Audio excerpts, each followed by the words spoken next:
Well, once every 10 years or so, we have a winter storm that reminds us that there is still winter in Texas. And it looks like we're coming out the backside of this last one.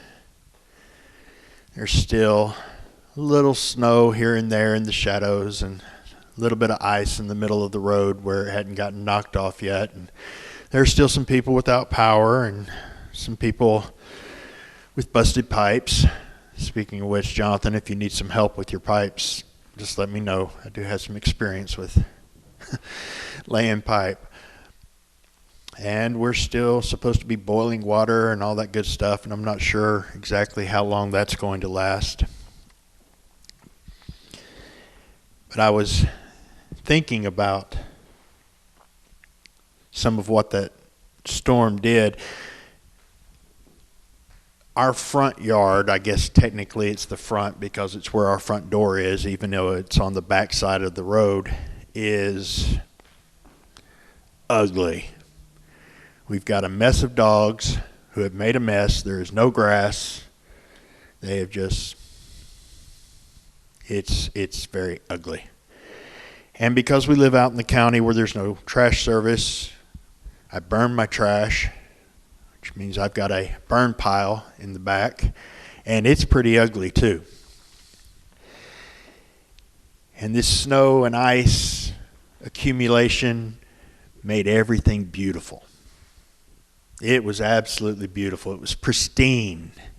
And the sunlight sparkled off the trees because of the ice. And the trash pile, burn pile of ash and refuse that hadn't completely burned looked like a little mound of snow and ice, and it was really pretty.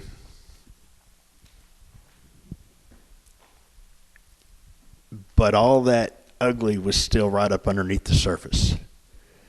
Couldn't see it, but I knew it was there.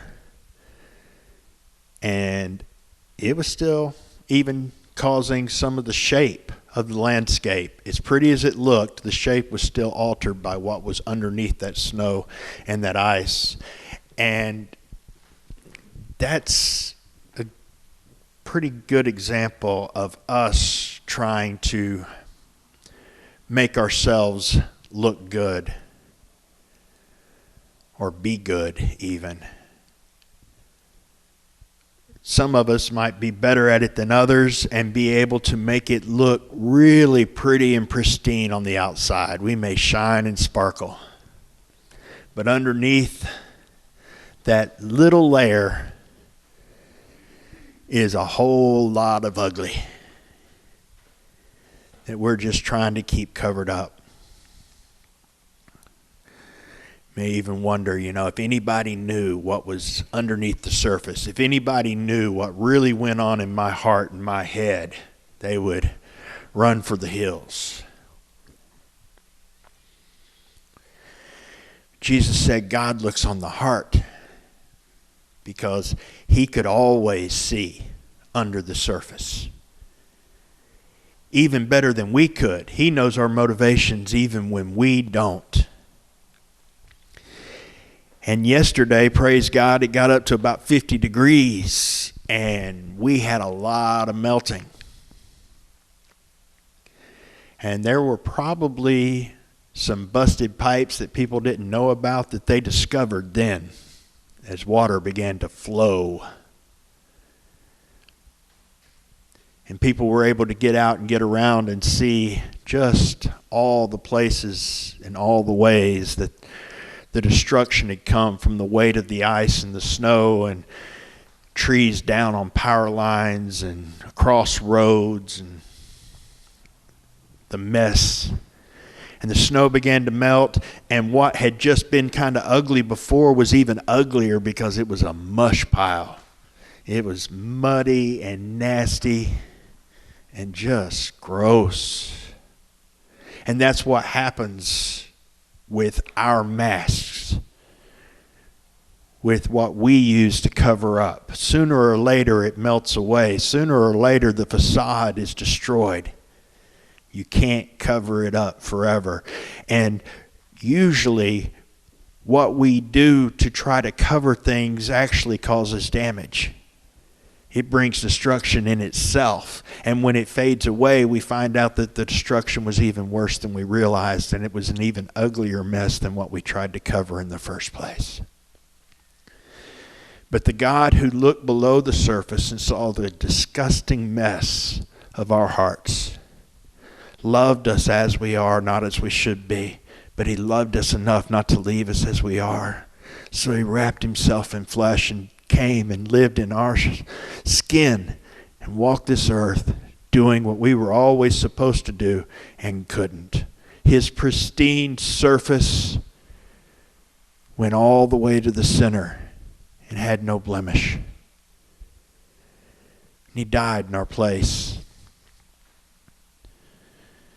so that we could have his reward for doing it right in exchange for our reward for never doing it right. Martin Luther called it the Great Exchange. It was the greatest deal for humanity. And other than the fact that he loved us enough to want to do it, it was the worst deal on earth for God. I mean, he gave everything for people who didn't deserve it in exchange for us.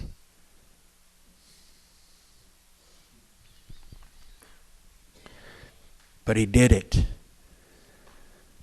so that we could have new lives, a life worth living, a life where the inside matches the outside, is actually better than the outside, and starts working on us from the inside out, so that one day, when his work is completely done, there will be no refuse. There will be no muddy mess. There will be no destruction left. Just a beautiful, unique reflection of his love and his glory. So we don't have to try to cover up who we are. We don't have to try to cover up our flaws and our mistakes and our mess. Because the one who can see it better than us